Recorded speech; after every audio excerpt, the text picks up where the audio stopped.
दोस्तों, भारत के दो राज्य यूपी और बिहार, इनका जिक्र हमेशा से ही साथ में होता रहा है, क्योंकि इन दो राज्यों में ही भारत के 37 करोड़ से ज्यादा लोग रहते हैं। लेकिन आज इन दोनों स्टेट्स के बीच काफी बड़ा अंतर देखने को मिल रहा है, क्योंकि एक तरफ तो यूपी डेवलपमेंट की नई नई मिसालें पेश कर रहा है, वहीं बिहार आज भी बीमारू राज्य की इमेज में ही फिट बैठता है। पर सवाल यह है कि आखिर क्यों? क्या वजह है कि यूपी डेवलपमेंट की रेस में काफी तेजी से आगे निकल रहा है, जबकि बिहार आज भी काफी पीछे रह गया है? चलिए इस पूरे मुद्दे को हम डिटेल में समझते हैं। तो दोस्तों, बीमारू राज्य की कैटेगरी में यूपी और बिहार के अलावा छत्तीसगढ़, मध्य प्रदेश और उत्तराखंड जैसे राज्य भी शामिल हैं। लेकिन इन राज्यों ने बेटर डिसीजंस और इंफ्रास्ट्रक्चर डेवलपमेंट की वजह से इस टैग को रिमूव करने की काफी कोशिश की है, जिस वजह से यहाँ अब डेवलपमेंट देखी जाती है और लोगों के लिविंग स्टैंडर्ड में भी काफी सुधार हुआ है। पर बिहार और यूपी इसमें सबसे आखिरी पायदान पर रह गए हैं। लेकिन अगर इसमें भी आज के टाइम पर यूपी और बिहार की स्टेट इकोनॉमी पर नजर डालें, तो फिर यूपी बिहार से काफी बेटर परफॉर्म करता नजर आ रहा है। फिलहाल यूपी इंडिया का सेकंड लार्जेस्ट इकोनॉमी वाला स्टेट है, जिसका कंट्री के टोटल जीडीपी में 9.2% का शेयर रहता है। इस साल प्रेजेंट किए गए यूपी स्टेट बजट के अकॉर्डिंग यूपी की जीडीपी 24.39 लाख करोड़ रुपए को भी पार कर चुकी है, जो कि 2016-17 में सिर्फ 13 लाख करोड़ रुपए थी। और इतनी रैपिड ग्रोथ को देखते हुए एक्सपर्ट्स का ये भी मानना है कि शायद आने वाले कुछ डेकेड्स पे ये टॉप पर रहने वाले महाराष्ट्र को भी पीछे कर देगी। वहीं अगर हम बिहार की इकोनॉमी ग्रोथ रेट को देखें, तो फिर इसने भी सबको काफी हैरान किया है। पिछले 15 से 17 सालों के दौरान बिहार के जीडीपी और बिहार के बजट का साइज करीब 10 गुना हो गया है और आज ये देश के 5वें फास्टेस्ट ग्रोइंग स्टेट्स में गिना जाता है, जिसकी जीडीपी 8.98 लाख करोड़ रुपए है। अब भले ही पिछले सालों के मुकाबले इसमें काफी ग्रोथ आई हो, लेकिन अब भी बिहार और यूपी की जीडीपी में बहुत बड़ा अंतर है। लेकिन दोस्तों, दो स्टेट्स की इकोनॉमिक पोजीशन को एनालाइज करने के लिए जीडीपी एक मात्र सटीक पैरामीटर नहीं हो सकता, क्योंकि दोनों ही स्टेट्स की पॉपुलेशन में भी बहुत बड़ा अंतर है।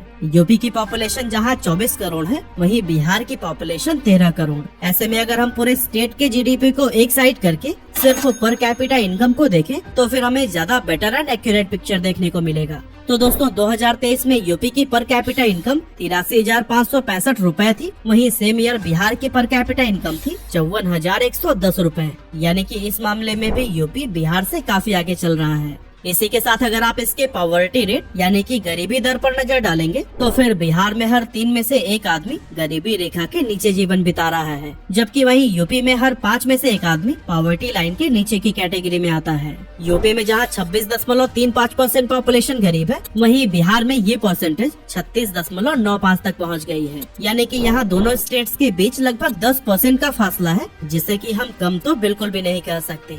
इसके अलावा स्टेट्स के अर्बनाइजेशन या फिर कह लें कि शहरीकरण का भी उनकी इकोनॉमी ग्रोथ में काफी बड़ा कंट्रीब्यूशन रहता है। ऐसे में अगर हम दोनों राज्यों के अर्बनाइजेशन पर एक नजर डालें, तो 2011 की जनगणना के अकॉर्डिंग बिहार की शहरी जनसंख्या 11.8 मिलियन थी, जबकि वहीं यूपी की 2011 में ही 22.28% पॉपुलेशन अर्बन एरियाज में रह रही थी, और यह डिफरेंस भी 2 गुने का है। अब दोस्तों, जब हम इन सभी पैरामीटर्स की चर्चा कर ही रहे हैं, तो भला इकोनॉमिक ग्रोथ में मोस्ट इम्पोर्टेंट पिलर का रोल निभाने वाले लिटरेसी रेट को हम कैसे भूल सकते हैं। लेकिन अनफॉर्चुनेटली इसमें भी बिहार यूपी से लगभग 6% तक डाउन चल रहा है, क्योंकि जहां यूपी का लिटरेसी रेट 67.7% है, वहीं बिहार का 61.8%। और दोस्तों, अगर हम दोनों स्टेट्स की पब्लिक इमेज को भी देखें, तो जहां बिहार आए दिन हो रहे दंगों की वजह से चर्चे में रहता है, वहीं यूपी में होने वाले डेवलपमेंट और नए नए इनिशिएटिव्स अखबारों की हेडलाइन बनते दिखाई देते हैं। हालांकि अब ऐसा भी नहीं है कि इस मामले में यूपी बहुत आगे है,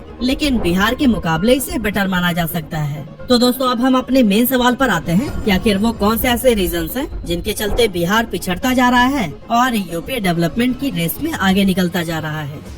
टेन्योरशिप ऑफ स्टेट गवर्नमेंट। तो दोस्तों, कुछ एक्सपर्ट्स का मानना है कि इन दोनों स्टेट्स की आज जो भी पोजीशंस हैं, उसका जिम्मेदार यहाँ के गवर्नमेंट की टेन्योरशिप है। एक तरफ अगर हम देखें, तो बिहार के मुख्यमंत्री की कुर्सी पर लगभग 18 साल से नीतीश कुमार ही विराजमान है। वहीं यूपी में हमेशा मुख्यमंत्री बदलते रहते हैं, कभी मायावती, कभी अखिलेश यादव और फिलहाल योगी आदित्यनाथ। हाई कंपटीशन की वजह से जो भी यूपी में मुख्यमंत्री रहा है, उसने अपने अकॉर्डिंग फैसले लिए हैं और यूपी के डेवलपमेंट में अपना योगदान दिया है। लेकिन ऐसा भी नहीं है कि सेम गवर्नमेंट की टेन्योरशिप की वजह से पिछले 2 डेकेड्स में बिहार ने डेवलपमेंट देखी ही नहीं, बल्कि उसने तो लगभग हर पैरामीटर में ही पहले के मुकाबले काफी सुधार लाने की कोशिश की है। पर दिक्कत ये है कि इतना काफी नहीं है। और अगर हम कहीं बिहार को यूपी से कंपेयर करें, तो फिर बिहार की ग्रोथ का मीटर और भी स्लो नजर आता है। एक्सपर्ट्स का मानना है कि इसकी वजह वहाँ की स्टेबल पॉलिटिक्स है, जिसमें कंपटीशन कम होने की वजह से यहाँ की जनता और स्टेट के डेवलपमेंट को उतनी प्रायोरिटी नहीं दी गई जितना कि बिहार को सच में जरूरत है।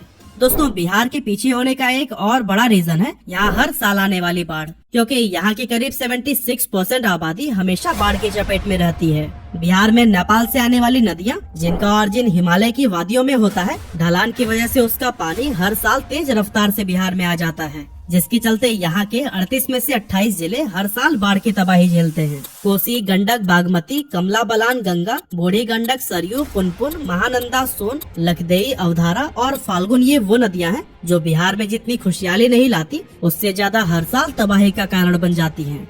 एक तरफ तो ये नदियाँ खेतों को फर्टाइल बनाती हैं, जिसकी वजह से बिहार एक कृषि प्रधान राज्य बन सका है और यहाँ की 81% आबादी एग्रीकल्चर पर निर्भर हो पाई है। लेकिन यही नदियाँ हर साल कई लाख हेक्टेयर्स की एग्रीकल्चर लैंड को बर्बाद कर देती हैं। फ्लड की वजह से हजारों लोगों की जान चली जाती है, बड़ी मात्रा में लोगों के घर और फसलें बर्बाद होती है और यहाँ के इंफ्रास्ट्रक्चर व डेवलपमेंट को भी भारी नुकसान पहुँचता है। साथ ही करोड़ों अरबों रुपए की पब्लिक और प्राइवेट प्रॉपर्टी भी डैमेज हो जाती है। ऐसा समझिए कि हर साल बिहार का एक बड़ा हिस्सा डेवलप होने के बाद भी जीरो से शुरुआत करता है, वहाँ फिर से लोग बसते हैं, कंस्ट्रक्शन होता है, फसलें लगाई जाती हैं और वो फिर से बर्बाद हो जाते हैं। कई सदियों से ऐसा चला रहा है, जो कि बिहार के डेवलपमेंट में एक बड़ी रुकावट बना हुआ है और इस डिजास्टर को यूपी के कंपैरिजन में एक मेजर डिसएडवांटेज के रूप में देखा जा सकता है। हालांकि अब ऐसा नहीं है कि यूपी में बाढ़ आता ही नहीं है, बल्कि वहाँ के भी कई सारे जिले हर साल बाढ़ की चपेट में आते हैं, लेकिन बिहार के मुकाबले वहाँ कम तबाही देखने को मिलती है, जो कि यूपी को बिहार से आगे रखने में मदद करती है। अब दोस्तों, इस बात से हम इनकार नहीं कर सकते कि पिछले कुछ सालों में बिहार ने बहुत तेजी से डेवलपमेंट किया है, लेकिन ये डेवलपमेंट सिर्फ कुछ ही शहरों तक सीमित होकर रह गया है। एग्जाम्पल के लिए अगर हम बिहार के लेटेस्ट रीजनल डेटा पर नजर डालें, तो इसकी इकोनॉमी में लगभग 25% तक का शेयर सिर्फ पटना से ही आता है, जबकि बाकी जिलों का कंट्रीब्यूशन उतना नहीं है जितना कि इस स्टेट की इकोनॉमी ग्रोथ के लिए जरूरी है। वहीं अगर हम यूपी पर नजर डालें, तो फिर यहाँ की डेवलपमेंट स्टेट के कई शहरों में साफ तौर पर देखी जा सकती है। हालांकि अब भले ही नोएडा इसमें सबसे आगे है और इसका यूपी की इकोनॉमी में मेजर कंट्रीब्यूशन है, लेकिन इसके अलावा भी कई सारे ऐसे शहर हैं जिनका यूपी की इकोनॉमी में बड़ा शेयर है, जैसे कि राजधानी लखनऊ, वाराणसी, गोरखपुर, आगरा, मथुरा, मेरठ और गाजियाबाद समेत कई सारे ऐसे शहर जो कि अच्छा परफॉर्म कर रहे हैं और वहाँ पहले के मुकाबले इंडस्ट्रियलाइजेशन को भी काफी बढ़ावा मिला है। ऐसे में यूपी की डेवलपमेंट सिर्फ 1-2 शहरों तक सीमित न रहकर स्टेट में इवेंटली इंक्रीज हो रही है और इस चीज में बिहार काफी पीछे रह गया है। अब दोस्तों, देखा जाए तो लगभग हर स्टेट के पास ही कुछ न कुछ नेचुरल एडवांटेज मौजूद होता है और बिहार के पास भी ये एडवांटेज था, यहाँ का फर्टाइल लैंड और मिनरल रिसोर्सेज। यही वजह थी कि अंग्रेजों ने यहाँ कई सारी इंडस्ट्रीज लगाई थी और बिहार ट्रेड में भी काफी पॉपुलर हो गया था, जहाँ से पूरी दुनिया भर में ही चीजों को एक्सपोर्ट किया जाता था। इन्हीं रीजंस की वजह से आजादी के बाद जहाँ देश में इंडस्ट्रियलाइजेशन लगभग न के बराबर था, वहीं बिहार एक इंडस्ट्रियल स्पॉट बना हुआ था। यहाँ भरपूर मात्रा में वैल्यूएबल मिनरल्स होने की वजह से कंपनीज माइंस के करीब ही सेटअप होना चाहती थी, ताकि उन्हें रॉ मटेरियल्स या फिर मिनरल्स के ट्रांसपोर्टेशन के लिए बहुत ज्यादा पैसे और टाइम को खर्च न करना पड़े। इसका इम्पैक्ट ये हुआ कि देश के उन जगहों पर डेवलपमेंट रुक सा गया जहाँ पर ये एडवांटेजेस मौजूद नहीं थे। इसी को देखते हुए उस टाइम के प्राइम मिनिस्टर जवाहरलाल नेहरू 1952 में फ्रेट इक्वलाइजेशन पॉलिसी लेकर आए, जिसके तहत उन खर्चों पर सब्सिडी मिलने लगी जो कि माल ढोने में होता था। ऐसे में जब दूसरे स्टेट्स में भी रॉ मिनरल सस्ते मिलने लगे, तो फिर कंपनीज उन जगहों पर शिफ्ट होने लगी जहाँ पर पोर्ट मौजूद थे, ताकि उसके जरिए दूसरे देशों में भी ट्रेड किया जा सके।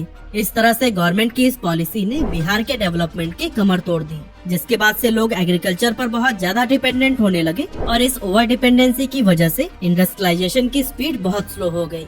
इसके अलावा जब भी सरकार ने यहाँ इंडस्ट्री सेटअप करने की कोशिश की, किसानों से जमीन खाली करवाना बहुत ही कॉम्प्लिकेटेड टास्क बन गया। कई बार तो कंपनीज को कई सालों तक का इंतजार करना पड़ा, लेकिन लैंड न मिलने की वजह से उनका प्रोजेक्ट कभी आगे ही नहीं बढ़ पाया। वहीं यूपी में इंडस्ट्रियलाइजेशन की शुरुआत 1960 से ही हो चुकी थी। कानपुर, मेरठ, आगरा, प्रयागराज और गोरखपुर जैसे कई शहरों ने उसी समय से ही इंडस्ट्रियलाइजेशन की स्पीड पकड़ ली थी। हालांकि बिहार की तरह ही यूपी में भी खराब लॉ एंड ऑर्डर की वजह से ये स्पीड उतनी ज्यादा तेज नहीं थी कि इसे बीमारों राज्य के छवि से बाहर निकाला जा सके। अब दोस्तों, आज से हजारों साल पहले एजुकेशन हब के नाम से फेमस बिहार में दुनिया के हर कोने से पढ़ने के लिए स्टूडेंट आया करते थे, लेकिन आज ये स्टेट खुद को इस सेक्टर में प्रमोट करने से काफी पीछे रह गया है। इसके बड़े बड़े नामी गिरामी इंस्टीट्यूट्स पटना के अलावा 1-2 शहरों तक ही सीमित रह गए हैं और बड़ी संख्या में कॉलेजेस या यूनिवर्सिटीज के मौजूद न होने की वजह से यहाँ के लाखों स्टूडेंट दूसरे स्टेट में जाकर पढ़ाई करने को मजबूर हैं। जबकि वहीं यूपी में Aligarh Muslim University, BHU, IIT Kanpur, Lucknow University, Agra की डॉक्टर भीमराव अंबेडकर यूनिवर्सिटी और IIM लखनऊ जैसे कई सारे ऐसे फेमस इंस्टीट्यूट्स हैं जिनका देश में एक अलग ही मुकाम है। यहाँ पढ़ने के लिए न सिर्फ देश के कोने कोने से स्टूडेंट्स आते हैं बल्कि यहाँ विदेशों से आने वाले स्टूडेंट्स की संख्या भी काफी ज्यादा है। यही वजह है कि एजुकेशनल इंस्टीट्यूट्स के मामले में भी यूपी बिहार से काफी आगे है, जो कि यूपी की इकोनॉमिक ग्रोथ में एक मेजर रोल निभाता है। अब दोस्तों एक और चीज जिसमें बिहार यूपी से काफी पीछे रह गया है और वो है यहाँ की कानून व्यवस्था। बिहार के लॉ एंड ऑर्डर की स्थिति हमेशा चिंताजनक रही है, जिससे पूरा डेवलपमेंट प्रभावित हो रहा है। बिहार में इंडस्ट्रीज की न होने का जिम्मेदार हम अकेले फ्रेट इक्वलाइजेशन पॉलिसी को नहीं ठहरा सकते, बल्कि इसमें बिहार का लॉ एंड ऑर्डर भी बहुत जिम्मेदार रहा है। यहाँ बढ़ती रंगदारी और गुंडागर्दी की वजह से कोई भी कंपनी अपनी इंडस्ट्री सेटअप नहीं करना चाहती है। यहाँ तक कि इन्हीं सभी रीजंस की वजह से वो इंडस्ट्रीज जो कई सालों से बिहार में थी उन पर भी ताला लगने लगा है। हालांकि नई इंडस्ट्रीज लगाने के लिए बिहार सरकार ने कंपनीज को सब्सिडी देने का भी वादा किया है, लेकिन खराब कानून व्यवस्था की वजह से कोई भी बिहार का रुख नहीं करना चाहता, क्योंकि यहाँ जबरन वसूली या गुंडागर्दी की खबरें हमेशा अखबारों में आती रहती हैं। इस तरह नई इंडस्ट्रीज के न आने और पुरानी फैक्ट्रीज के बंद होने की वजह से बिहार में रोजगार की कमी बढ़ती जा रही है और इसके चलते न सिर्फ ये स्टेट पिछड़ रहा है बल्कि लोगों का लिविंग स्टैंडर्ड भी गिर रहा है। वहीं अगर हम बात करें यूपी की, तो यहाँ पर लॉ एंड ऑर्डर भी कुछ दशकों पहले बिहार के जैसा ही था, मगर अब यहाँ की सरकार कानून व्यवस्था को लेकर बेहद सख्त रवैया अपनाती है। कई बार तो खबरें भी मिलती हैं कि अपराधियों की संपत्ति पर बुलडोजर चला दिया गया, उन्हें गिरफ्तार कर लिया गया या फिर उनकी तलाश में टीम गठित की गई। इन सभी स्टेप्स की वजह से ही यूपी की कानून व्यवस्था में साफ तौर पर सुधार देखने को मिला है, जिससे कि राज्य की अच्छी छवि बनी है और इन्वेस्टमेंट का स्कोप भी बढ़ा है। यहाँ पर कई सारी नई इंडस्ट्री सेटअप की गई हैं, साथ ही कई सारे देशों के बड़े बड़े इंडस्ट्रियलिस्ट भी यहाँ अपना इंटरेस्ट दिखा रहे हैं।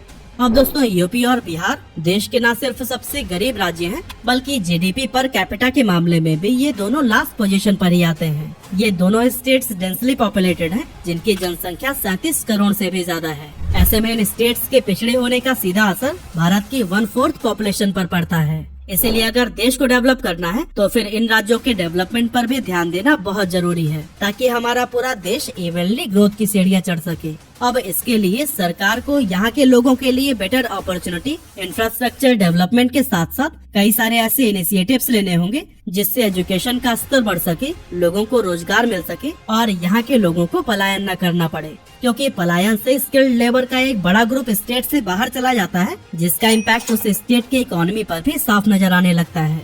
ऐसे में इन दोनों स्टेट्स को अभी भी डेवलपमेंट की लंबी चढ़ाई चढ़नी है, जिसमें सरकार और सिविलियंस दोनों के साथ की जरूरत है। तभी जाकर ये स्टेट बीमारू राज्य के टैक्स से बाहर निकलकर डेवलपमेंट की मिसाल पेश कर पाएगा। वैसे दोस्तों इन स्टेट्स की डेवलपमेंट के लिए गवर्नमेंट को क्या इनिशिएटिव्स लेने चाहिए, आप हमें कमेंट करके अपना ओपिनियन जरूर बताइए।